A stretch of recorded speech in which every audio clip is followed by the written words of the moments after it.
il est encore rare de trouver des femmes dans les salles de marché. Une aberration pour l'ancien trader John Coates, dont l'étude sur le comportement des traders a montré que les emballements boursiers seraient probablement réduits si le profil endocrinien des traders était plus diversifié, des hommes d'âge mûr et des femmes, moins soumis à de forts écarts de testostérone. Certaines femmes n'ont pas attendu le résultat de cette étude pour s'installer dans les hautes sphères de la finance. Café de la Bourse vous explique ce qu'il faut savoir sur ces femmes qui comptent en finance aujourd'hui. Femmes et finance, les talents d'aujourd'hui. Laura Pedersen, trader de génie pour ses 10 ans, elle a demandé des actions Coca-Cola. Pas étonnant donc que cette femme est la plus jeune à entrer à l'American Stock Exchange, à seulement 18 ans. 2 ans plus tard, elle devient le plus jeune trader à y obtenir un desk. 4 années durant, elle réussit à enrichir ses clients de près de 5 milliards de dollars. Pour des raisons de santé, elle est contrainte d'arrêter le métier de trader à l'âge de 24 ans. En 1994,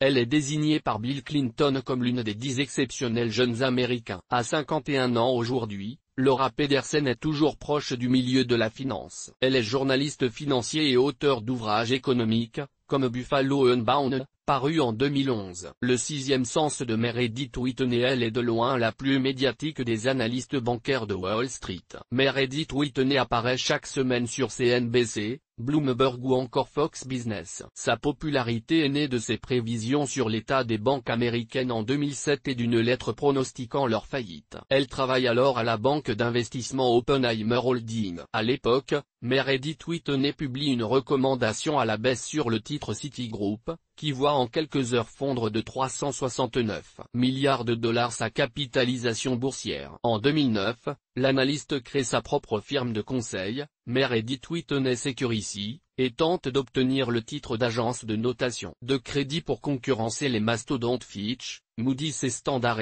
& Poor's. Fatin Lay, de la corporate finance à l'Élysée. Le nom de cette femme d'affaires française a été évoqué pour un poste au sein du gouvernement Sarkozy en 2007. La rumeur retombe rapidement mais elle est peu surprenante à l'époque, vu la carrière de Fatin Lay. Après avoir pris la tête de Sigma Press et du groupe de presse CEPP, elle crée en 2000 son propre cabinet de conseil en fusion-acquisition. Elle travaille avec Jean-Marie Messier pendant quelques années au sein de sa banque d'affaires, puis quitte J2M pour fonder la sienne, Partanea. Elle est rachetée en 2007 par Odo Corporate Finance. Depuis, Fatin Lay en est la présidente. Michel Lamarche s'occupe de nos dettes sous ses faux airs. De Christine Lagarde se cache une négociatrice hors pair. Michel Lamarche travaille depuis plus de 30 ans pour la banque Lazare, qu'elle a rejoint après un court passage à la Bank of America. Elle s'occupe principalement des restructurations des dettes souveraines des États. Elle a conseillé l'Argentine, la Côte d'Ivoire, le Gabon et l'Irak dans le rétablissement de leur système économique. Dernier fait d'armes, la plus importante restructuration de dettes souveraines, celle de la Grèce. Une opération qui aurait apporté à sa banque près de 25 millions d'euros de commissions durant les 2 dernières années. À 65 ans, cette qui est inconnue en France est assise aux tables rondes de toutes les grandes restructurations de dettes souveraines. Leda Braga au sommet des hedge funds. Dans le monde des managers de hedge funds,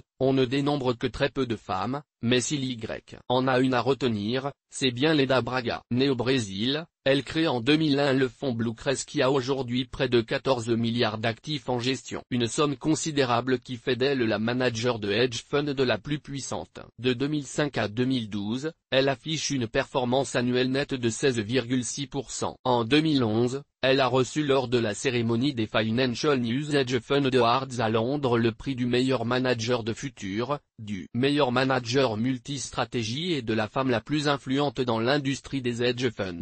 En janvier 2015, elle se lance dans l'aventure entrepreneuriale en créant son propre hedge fund de Systematica, basé à Genève. Le fonds gère ses positions sur les marchés européens et américains. De nombreux clients vont la suivre, lui permettant de démarrer avec près de 8 milliards de dollars de capitaux. Aujourd'hui, son hedge fund de quantitatif de 10 milliards de dollars, est le plus important créé par une femme. Ariane de Rothschild, bien plus qu'une femme de présidente du comité exécutif du groupe Edmond de Rothschild, elle dirige et incarne depuis 2015 le groupe fondé par son beau-père, un établissement gérant 130 milliards d'euros. Un challenge personnel aussi que cette fonceuse a relevé. J'ai eu un doute au départ, mais qui est vite passé, confie-t-elle dans les pages de Challenge. Elle débute sa vie professionnelle dans la banque après Sciences Po et un MBA à New York. Elle démarre en tant qu'analyste à New York pour le compte de la Société Générale. Puis elle rejoint l'assureur américain AIG qui la charge de lancer sa filiale parisienne. En 1993, après un rendez-vous avec un client nommé Benjamin de Rothschild, elle arrête tout et fonde une famille tout en se consacrant à la philanthropie mais pour un temps seulement. En effet, la crise des années 2000 fait bouger les lignes et les rôles, avec notamment de nouvelles réglementations. Il est temps d'adapter la banque à ces mutations et Ariane manifeste le désir de mener ces changements. Elle entre donc au conseil de surveillance du groupe en 2008,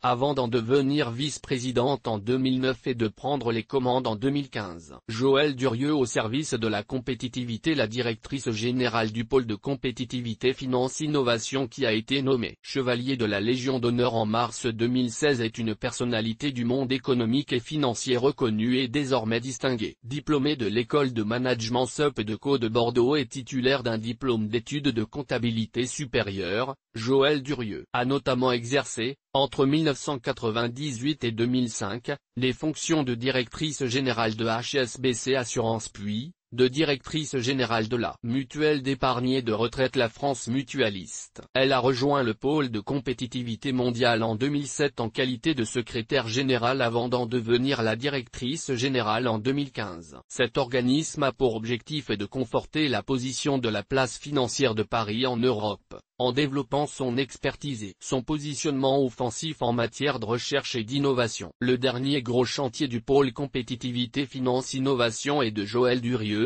ce fut la publication d'un livre blanc qui dépeint les enjeux liés à l'innovation et à la transformation numérique du secteur de l'assurance dont elle compte se servir comme d'une arme de création massive de projets. Isabelle Illet, la Queen of Commodity depuis janvier 2012, Isabelle Illet est l'un des 3 co-responsables de la puissante division, titre qui regroupe les activités fixed income, devises et actions chez Goldman Sachs. Cette diplômée de l'ESC Marseille et Sciences Po Paris a démarré sa carrière chez Total à la fin des années 80 où elle a commencé à acheter du gasoil et de l'essence pour les raffineurs de l'entreprise. Elle rejoint Goldman Sachs en 1991, à 25 ans, comme trader sur produits pétroliers où elle gravit les échelons à une vitesse fulgurante, devenant Managing Director en 1997, associée en 2000 et responsable mondiale des commodities en 2007. Surnommée la Queen of the Commodity pour sa gestion exemplaire et la rentabilité de son desk matières premières, elle confie: dans l'expansion, ce que j'apprécie le plus, c'est la culture du résultat. Chez Goldman Sachs, on est jugé sur sa performance,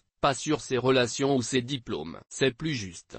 Isabelle Illet dirige actuellement toutes les activités de trading de matières premières au niveau mondial. Peut-être, un jour deviendra-t-elle la première femme à diriger la prestigieuse banque d'affaires américaine. Après tout, l'actuel CEO de Goldman Sachs, Lloyd Blankfein, et son président Gary Cohn ont, comme elle, débuté leur carrière dans la division J. Aron en travaillant sur le desk matières premières. Femmes et finances, les poids lourds de demain. Dominique Chaud sous la gestion de fortune au féminin. Elle ne fait pas encore partie de ces femmes incontournables de la finance mais elle pourrait le devenir. Dominique Chaud Sacré Féminance, un cabinet de conseil en investissement financier dédié aux femmes. Un concept qui s'accorde avec la manière de gérer son capital au féminin avec une relation à l'argent différente de celle des hommes. Dominique Chaus, fondatrice de la société, propose une gestion de portefeuille d'un minimum de 50 000 €. Un exercice dont elle a l'habitude puisqu'elle a été en charge de gestion de fortune au sein du groupe Banque Populaire pendant plus de 15 ans. Sa société est basée à Genève et à Paris. Alice Labou, l'entrepreneur passionné de bourse. Alice Labou est présidente de Trecento Asset Management. Sa première structure, elle l'a créée au sein de son école, où elle fonde le premier club d'investissement de l'ISC. Elle commence sa carrière à la direction des émetteurs de l'autorité des marchés financiers avant de rejoindre Richelieu Finance en tant qu'analyste financier buy-side. Alice Labou intègre ensuite la financière Michère en 2005 comme gérant privé pour le compte de 3 grandes familles françaises. Mais la fibre entrepreneuriale ne l'a pas quittée et elle fonde Trecento Asset Management en 2011 dont elle est présidente. Elle dirige l'équipe de gestion et assure la gestion des fonds Trecento Entrepreneur et Trecento Santé,